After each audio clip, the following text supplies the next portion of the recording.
Saudara, penulisan ulang sejarah menimbulkan perdebatan. Sejumlah pihak mendukung asal tidak menghilangkan sejarah yang pernah ada, meskipun kelam sekalipun. Di sisi lain ada juga yang mempertanyakan urgensi penulisan sejarah ulang.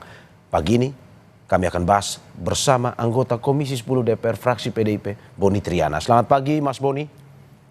Selamat pagi. Terima kasih Mas sudah bergabung di Dialog Sapa Indonesia Pagi, dan juga anggota Aliansi Keterbukaan Sejarah Indonesia, Usman Hamid. Selamat pagi Mas Usman.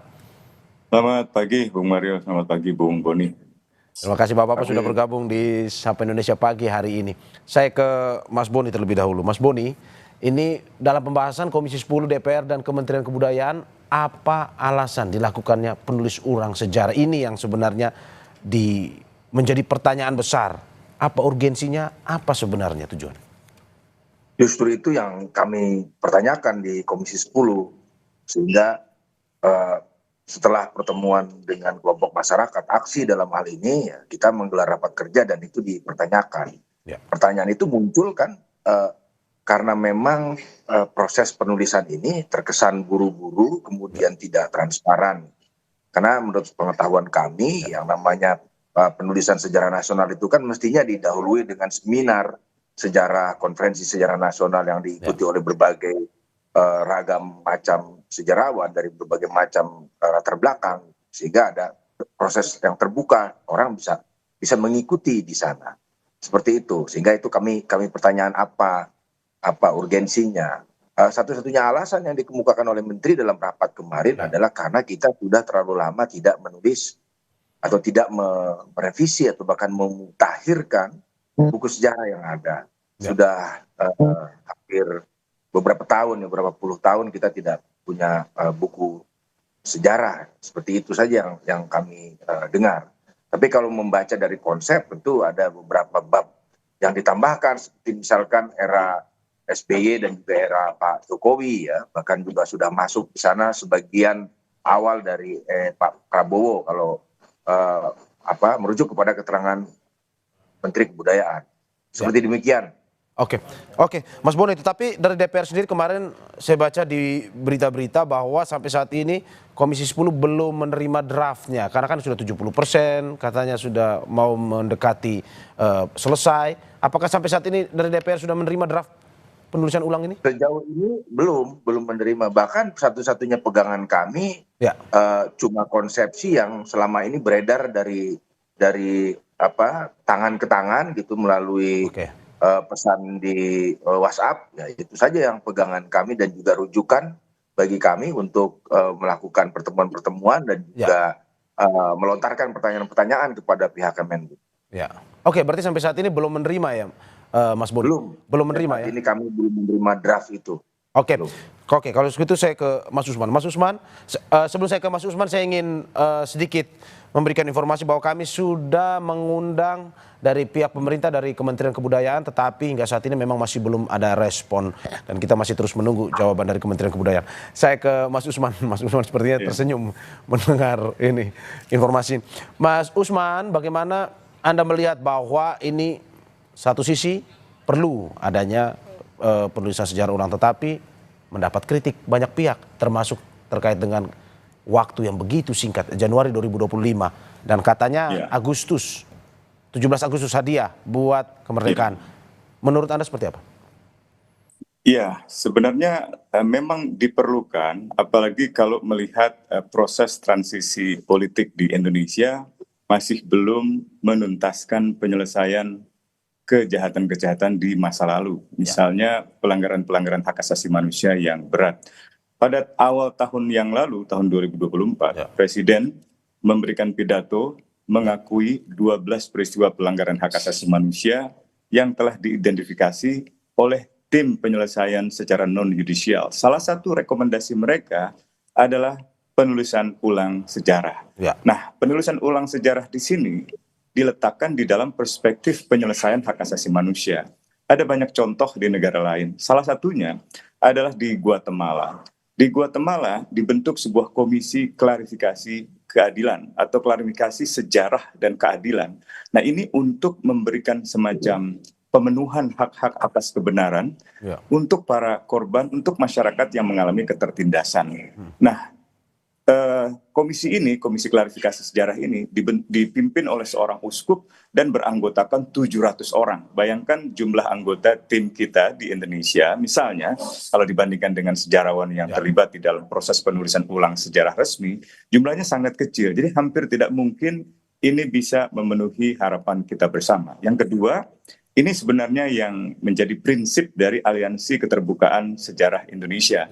Dan prinsip ini justru dianggap oleh Direktur Museum dan Kebudayaan sebagai sikap-sikap yang sesat atau radikal. Makanya tadi saya tersenyum sebenarnya. Nah, prinsip ini adalah prinsip bahwa sebaiknya tidak ada sejarah resmi.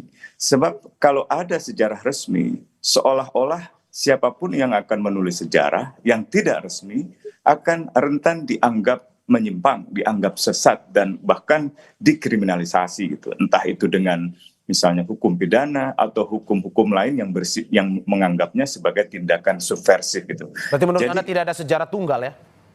Tidak boleh ada sejarah tunggal. Kalau ada sejarah tunggal, misalnya begini, tahun 80-an pemerintah Orde Baru menerapkan azas tunggal Pancasila. Sejumlah organisasi keagamaan memberikan penolakan, sikap-sikap kritis. Dan akibatnya adalah dua peristiwa besar pelanggaran hak asasi manusia. Yang pertama adalah peristiwa Tanjung Priuk tahun 84, dan yang kedua adalah peristiwa di Talang Sari tahun 89. Jangan sampai peristiwa itu berulang lagi di masa yang akan datang. Dan yang jauh lebih penting sebenarnya adalah kejujuran kita di dalam melihat masa lalu. Saya melihat draft yang disusun oleh Kementerian Kebudayaan, dari mulai 30 halaman yang pertama maupun juga draft yang beberapa hari terakhir ini beredar, terlalu ambisius, ingin meletakkan sejarah sampai ke masa-masa prasejarah gitu ya, sejarah. Mas Usman, berarti berbeda dengan DPR. DPR belum menerima, tetapi dari Mas Usman dan kawan-kawan di aksi sudah menerima draft tersebut ya? Menerima dalam arti di bawah tangan begitu, bukan sesuatu yang diumum. Ya, seharusnya pemerintah, khususnya Kementerian Kebudayaan, mengumumkan naskahnya secara resmi di website atau di situs internet dari Kementerian Kebudayaan. Jangan sampai polemik RUU TNI kembali terulang, naskahnya tidak pernah diumumkan, lalu ada perdebatan seolah-olah kritik dari masyarakat merujuk pada dokumen yang berbeda dengan apa yang dibahas dalam dokumen di DPR. Jadi saya kira Kementerian Kebudayaan perlulah kiranya memberikan keterbukaan, memberikan transparansi di dalam proses penulisan sejarah ini. Tetapi kami secara awal, secara prinsip pada awalnya menolak adanya sejarah resmi. Oke, Mas, sebelum saya ke Mas Boni, Mas Usman, bagaimana setelah melihat draft tersebut? Apakah memang yang ingin dipertegas dalam penulisan sejarah ulang ini terkait dengan ini merevisi narasi yang sudah ada, penambahan materi sejarah baru, atau sebenarnya pelurusan sejarah yang ada di dalam situ, atau sebenarnya mencakup ketiga-tiganya? Ketiga-tiganya, yang pertama memang ada semacam landasan lah untuk menambahkan fakta-fakta sejarah baru, misalnya temuan lukisan goa yang berusia 51.000 tahun di Sulawesi misalnya, atau fakta sejarah bahwa Indonesia tidak pernah misalnya dijajah oleh Belanda selama 350 tahun. Tapi hal-hal semacam itu sebenarnya sudah banyak diulas di dalam berbagai tulisan-tulisan ilmiah. Nah, yang saya khawatirkan adalah wacana di dalam naskah tersebut untuk mengedepankan identitas nasional, menghapuskan misalnya perspektif kolonial, tetapi dengan suatu kecenderungan yang ingin mengagung-agungkan identitas kebangsaan di dalam sejarah masa lalu.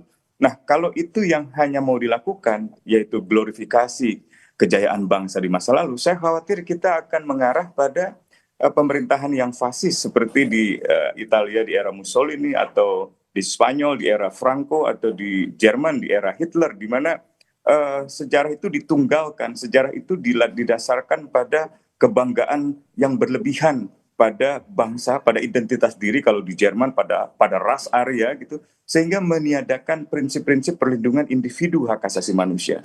Nah, perspektif ini saya kira yang harus dikoreksi, jangan sampai timbul nasionalisme yang agresif sebagaimana yang terjadi di dalam negara-negara dengan sistem politik fasis. Oke, saya ke Mas Boni. Mas Boni, bagaimana DPR melihat Januari katanya akan diumumkan di Agustus, 17 Agustus 2025, hanya dalam beberapa bulan.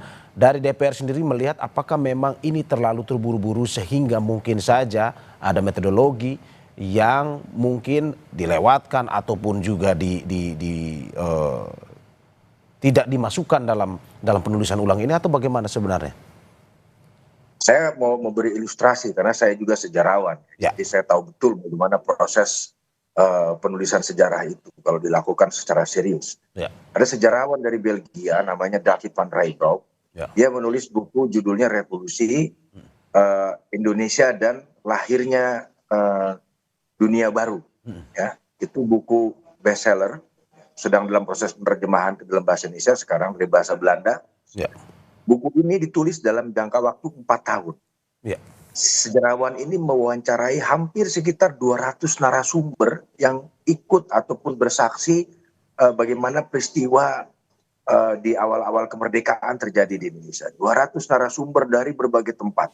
Ya. Dokumen dia periksa 4 tahun dan hasilnya mencengangkan. Ya. Sekitar 900 halaman, dan buku itu menjadi bestseller dan juga mengemukakan banyak hal baru di dalamnya. Ini sebagai gambaran saja bagaimana sebuah penulisan buku sejarah itu pastinya tidak hanya mengompilasi sumber sekunder. Ya. Ya, jadi dari buku yang sudah ditulis, tapi mestinya juga menelaah lebih dalam atas dokumen-dokumen, arsip. Apalagi buku ini memang rentang waktunya panjang sampai 10 jilid. Ya. Dan juga sebetulnya kalau menurut saya, kalau dari buku sejarah yang sudah ada baik dari SNI, kemudian juga ke buku IDAS Indonesia dalam Arus Sejarah yang terbit tahun 2012, kalau memang buku ini mau melengkapi, mestinya ya juga nggak perlu sampai 10 jilid gitu ya. Ini hanya melengkapi dari yang ada, berarti kan hanya menambahi kekurangan narasi dari yang belum ada di buku sebelumnya. Artinya memang temuan-temuan yang diklaim baru, yang sebetulnya di kalangan sejarawan yang nggak baru-baru amat gitu ya, itu bisa dimasukkan ke sana, sehingga 10 jilid kalau kita lihat tentang waktunya memang mepet gitu. Kecuali juga keroyokan, dikerjakannya memang keroyokan. Dan saya mendengar info yang juga menurut saya agak sedikit membuat saya terus bertanya, ini antara tim penulis jilid, karena ada 10 jilid dengan yang jilid lainnya itu tidak saling terkoneksi gitu ya. Jadi seperti otonom, masing-masing bekerja seperti di buru-buru waktu, dan juga ada tor yang dibuat, jadi seperti top down gitu. Jadi teman-teman sejarawan ini seperti dikasih orderan untuk menulis ini dan itu gitu ya. Nah, sementara kalau misalnya memang penulisan sejarah yang seperti dilakukan sebelumnya, memang harus melalui proses, ada diseminasi publik, ada proses diskusi, dinamika, perdebatan, sehingga temuan-temuan dari para sejarawan itu ya mencapai satu kata konsensus. Misalkan kata atau istilah terminologi Indonesia sentris itu sebetulnya yang sudah dipakai sejak zaman Kongres Nasional, Seminar Sejarah Nasional tahun 57. Jadi Indonesia sentris itu justru diformulasikan tahun 57, bukan barang baru sekarang. Itu memang sejarah kita tuh sejarah Indonesia sentris. Jadi Mas Boni, kalau melihat Mas Boni, kalau melihat rentang waktu normalnya dalam penulisan ulang sebuah sejarah sebuah negara misalkan, butuh berapa lama? Ya itu relatif ya. Relatif. Orang bisa ngomong 4 tahun lama, ada bisa ngomong 10 tahun, macam-macam. Tapi poin saya adalah mestinya ada proses atau prosedur penulisan yang dilakukan dengan tahapan-tahapan tadi.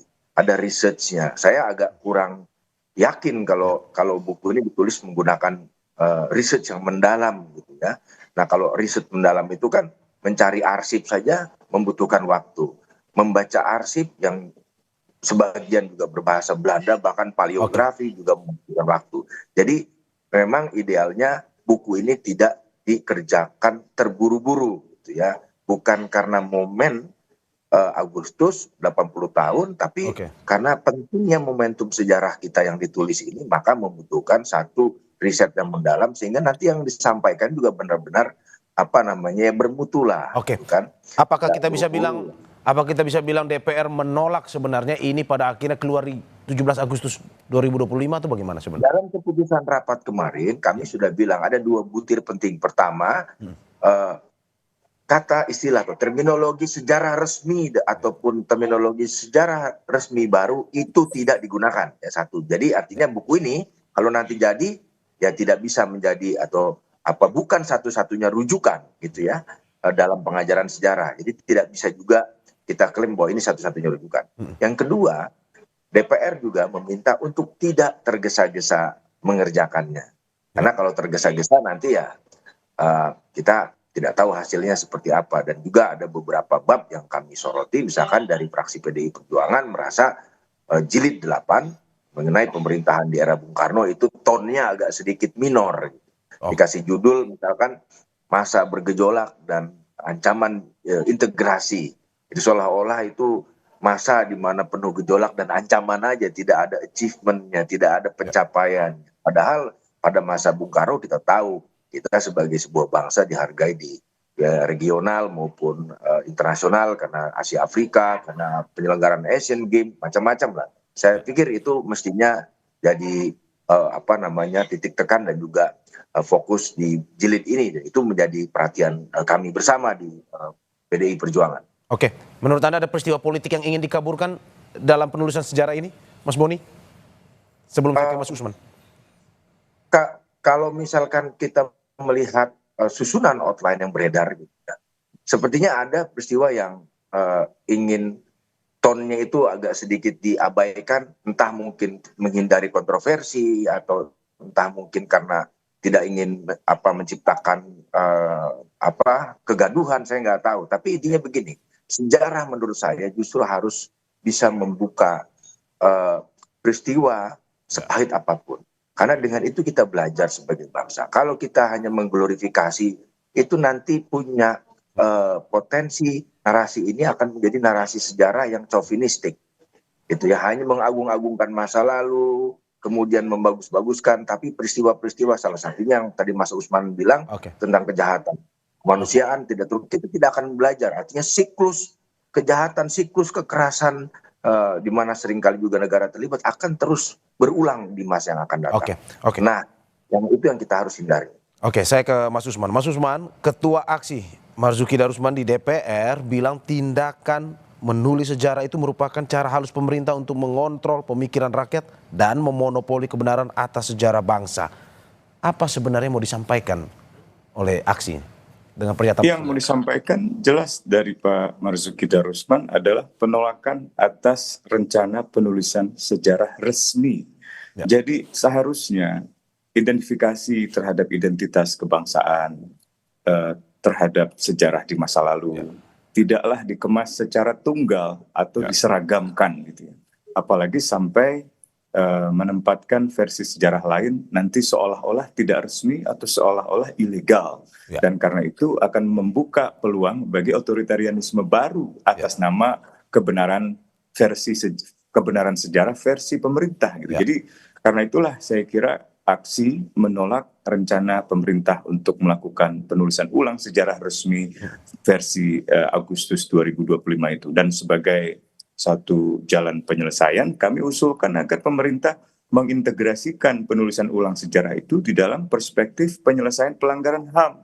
Sehingga bisa mengambil pelajaran dari masa lalu. Kan masa lalu kita bukan hanya tentang kejayaan, tapi juga tentang kekalahan, tentang kesalahan, tentang masa-masa yang kelam di mana kita perlu belajar. Misalnya di tahun 65 ada begitu banyak orang dituduh komunis dan dibangun kebencian pada komunis sehingga timbul begitu banyak pembunuhan massal tanpa ada pertanggungjawaban hukum atau diskriminasi terhadap orang-orang Hokkien, terhadap orang-orang Tionghoa yang berujung pada kerusuhan rasial terhadap perempuan, perkosaan rasial di tahun 98 gitu. Hal-hal semacam ini saya kira harus diakui sebagai suatu kesalahan kita di masa lalu, dan seharusnya dari pembelajaran itu kita menyusun langkah ke depan, melarang diskriminasi, melarang pembunuhan atas nama apapun, agama, suku, ras, dan seterusnya. Jadi memastikan hukum itu tegak, memastikan ada moralitas kolektif baru, bahwa Indonesia yang baru adalah Indonesia yang meletakkan seluruh anak bangsa dalam kesetaraan, dalam kebebasan, dan di dalam perspektif persaudaraan. Tidak ada lagi yang dianggap, misalnya tidak boleh ada lagi jargon-jargon asing misalnya. Jadi yang membentuk sikap-sikap xenofobia, sikap-sikap yang sifatnya nasionalisme chauvinistik atau nasionalisme yang agresif, itu yang justru membuat kita nggak bisa besar ke depan gitu. Nah ini yang mungkin menjadi pemikiran-pemikiran dari Aliansi Keterbukaan Sejarah. Selain memang secara substansi penggalan-penggalan sejarah tampaknya banyak yang hendak dihilangkan. Bahkan narasi tentang Kongres Perempuan Indonesia pada tahun 1928 itu tidak muncul. Gitu. Nah, gerakan mahasiswa, gerakan misalnya perempuan di tahun 97-98 yang berujung dengan penculikan, penghilangan, atau misalnya kerusuhan yang membakar anak-anak miskin kota, atau misalnya penembakan mahasiswa di Trisakti, di Semanggi itu, saya kira belum mendapat perhatian yang cukup. Jadi, lagi-lagi kalau sejarah ini ingin ditulis dengan cara yang kredibel dan penuh integritas, sebaiknya pastikan partisipasi masyarakat, partisipasi korban untuk bertutur, untuk bercerita tentang pengalaman masa lalu. Bukan hanya di masa Orde Baru tentu saja, bahkan sampai di era kolonial ada Pak Jeffrey Pondah yang berkali-kali bolak-balik Belanda untuk meminta keadilan atas peristiwa pembunuhan massal di Rawagede misalnya gitu, dan di banyak penggalan sejarah lainnya di Indonesia. Jadi saya kira sejarah masa lalu bukanlah sejarah tentang para aktor-aktor di tingkat elit, di tingkat diskursus saja, tapi adalah cerita tentang masyarakat di tingkat konkursus, di tingkat bawah, di tingkat akar rumput. Itu yang juga perlu mendapat perhatian dari negara. Oke, termasuk juga kemarin saya mencatat bahwa di aksi di DPR mengatakan ada beberapa peristiwa politik yang diduga dikaburkan, itu seperti penyelenggaraan konferensi Asia Afrika 1995 dan Asian Games 1962, pun juga ada sejarah 12 pelanggaran hak asasi manusia. Apakah itu betul yang terdapat dalam draft tersebut atau bagaimana Mas Usman?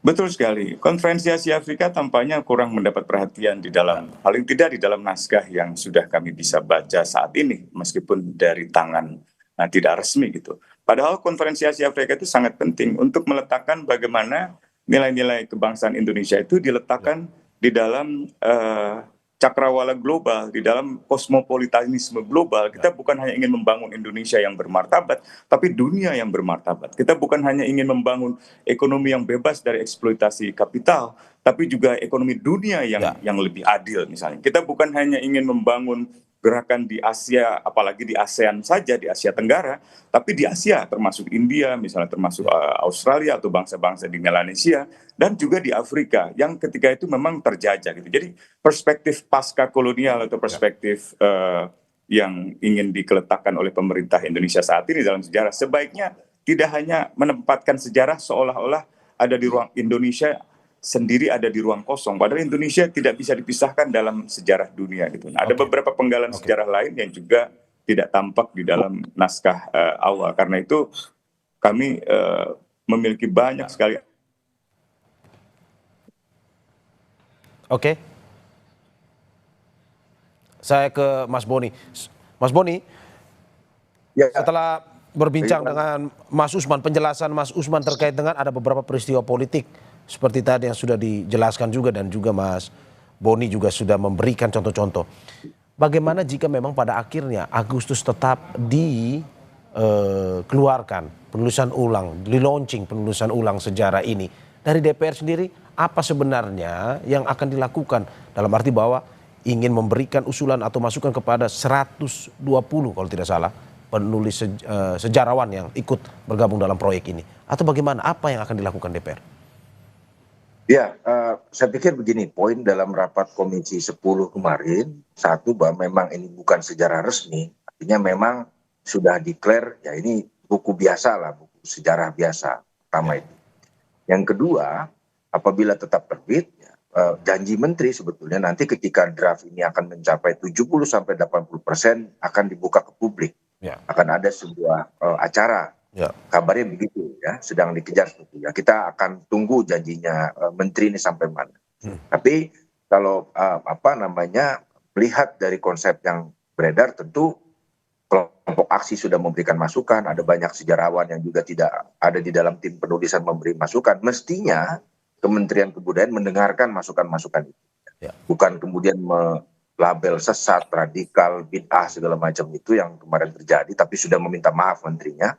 Nah, masukan-masukan ini mestinya ke dalam buku ini ada, gitu. Jadi didengarkan. Tuh. Yang berikutnya adalah, menurut saya yang lebih penting dari penulisan sejarah ini justru bukan sejarah resmi, official history atau sejarah yang kemudian punya tendensi monotafsir, tafsir tunggal. Tapi yang lebih penting menurut saya bagaimana mendorong partisipasi publik dalam sejarah atau istilah yang ada di dalam bidang sejarah itu sejarah publik. Ya. Karena sejarah publik ini lebih partisipatoris, lebih emansipatoris, lebih banyak melibatkan publik untuk terlibat dalam kegiatan di museum, Ya. di ruang-ruang publik sehingga mereka merasa terlibatkan dan merasa memiliki dengan sejarahnya sejarah bangsanya sendiri. Jadi bukan satu sejarah yang sifatnya top down sebagaimana ditunjukkan oleh tim penulisan sejarah resmi ini. Kita memang membutuhkan rujukan untuk pelajaran sejarah. Tentu itu satu hal yang nggak bisa kita pungkiri. Ya.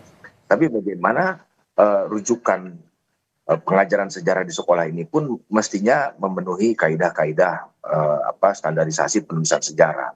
Kenapa kemudian kami menolak istilah sejarah resmi misalkan?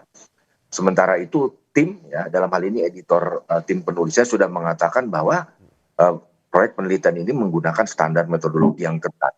Jadi seperti contradictio inter minnis. Di satu sisi menggunakan istilah sejarah resmi, di sisi lain juga menggunakan klaim metodologi ketat. Karena metodologi dalam ilmu sejarah sebagaimana metodologi dalam ilmu-ilmu lainnya itu tidak berurusan dengan resmi atau tidak resmi. Tapi kebenaran yang mestinya ilmiah, kebenaran yang mungkin suatu saat bisa dibantah lagi. Ya. Nah, ketika nanti sejarah ini menjadi sejarah resmi, tunggal, versi penguasa, ketika ada temuan-temuan dari sejarawan, dan sampai hari ini pun begitu banyak karya-karya sejarawan dari universitas, dia kemudian tidak punya keleluasaan untuk mengoreksi itu karena sudah terlanjur nanti diberikan kepada anak sekolah menjadi soal dalam ujian CPNS misalkan.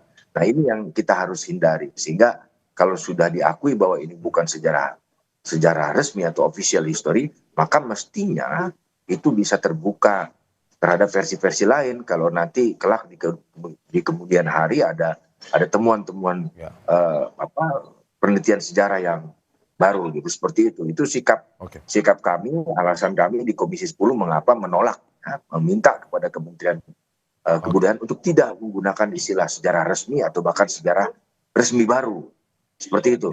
Oke, saya ke Mas Usman. Mas Usman terakhir, apa yang sebenarnya Anda dan teman-teman takutkan jika pada akhirnya sejarah yang dituliskan ini tidak sesuai fakta atau kalau kata aksi mengaburkan peristiwa politik untuk memonopoli kebenaran, walaupun sebenarnya misalnya ini bukan sumber tunggal misalkan. Apa yang sebenarnya ditakutkan? Ya itu mengaburkan peristiwa-peristiwa politik yang penting dan dengan demikian nantinya mengaburkan kebenaran sejarah. Dan yang kedua membodohi generasi muda. Saya kira guru-guru sejarah yang bertugas selama masa reformasi berkali-kali mengalami kebingungan karena ada versi-versi sejarah yang berulang kali direvisi dan seolah hanya menjadi rujukan yang tunggal. Padahal guru-guru sejarah itu kan memiliki referensi yang begitu beragam. Dan mungkin sebaiknya anggaran untuk misalnya penulisan ulang sejarah ini diberikan saja kepada para guru sejarah itu untuk mengembangkan metode pengajaran yang lebih kreatif, yang lebih misalnya menarik buat anak-anak didik kita gitu. Nah, kalau dikemas lagi di dalam sebuah sejarah yang tunggal, sejarah yang resmi, yang tafsirnya hanya tafsir dari penguasa, seperti misalnya buku peristiwa penumpasan G30 SPKI versi negara di tahun 80-an, itu berakibat siapapun yang menceritakan versi sejarah yang berbeda, itu bisa dikriminalisasi, bisa dituduh komunis, bisa dituduh PKI gitu. Sama seperti aksi baru menyampaikan pandangan di forum resmi loh, di DPR, di Komisi 10, dituduh sesat, dituduh bid'ah, dituduh radikal. Itu stigma-stigma yang saya kira sebaiknya dihindari gitu. Jadi kalau kita mau membangun masyarakat yang demokratis, maka perbedaan-perbedaan pandangan itu harus dihargai dan itu adalah kewajiban pemerintah, kewajiban negara, terutama pemerintah untuk memastikan bahwa masyarakat bisa mencari informasi, menyebarkan informasi sesuai dengan yang memang mereka yakini gitu. Dan dalam hal ini tentu kaitannya dengan sejarah gitu. Dan jauh lebih penting lagi, sebenarnya kontribusi besar yang diharapkan dari penulisan ulang sejarah ini apa? Kalau tidak memberi sumbangsih pada kebenaran sejarah, tidak memberi sumbangsih pada usaha-usaha untuk mendapatkan keadilan bagi mereka yang terluka di masa lalu, untuk apa gitu? Kalah hanya untuk kebanggaan diri, untuk kebanggaan sebagai bangsa. Saya kira kebanggaan yang berlebihan semacam itu justru menutupi kita Oke. dari kemampuan kita untuk melihat sisi kelam kita, sisi kelam di masa lalu yang Oke. sebenarnya kalau kita akui secara jujur, kita bisa memperbaikinya gitu. Tidak akan ada lagi daerah operasi militer di Aceh, seperti yang sekarang ini berlaku Oke. di Papua. Hampir tiap hari kita mendengar orang terbunuh di Papua. Itu hal-hal yang terjadi karena kita nggak pernah belajar dari sejarah daerah operasi militer di Aceh, di Papua, di Timor Timur, yang itu semua tidak ada di dalam naskah awal Oke. penulisan ulang sejarah saat ini. Oke, dan kita harapkan apa yang disampaikan pada pagi hari ini juga memberikan masukan terkait dengan penulisan sejarah ulang Indonesia sehingga komprehensif dan Terima tidak kasih. seperti yang ditakutkan mengaburkan peristiwa-peristiwa penting lainnya. Terima kasih anggota Komisi 10 DPR fraksi PDIP Boni Triana dan juga anggota Aliansi Keterbukaan Sejarah Indonesia Usman Hamid. Terima kasih Bapak-bapak, sehat selalu. Terima kasih Bung Mario, Bung Boni. Selamat pagi. Terima kasih, Mas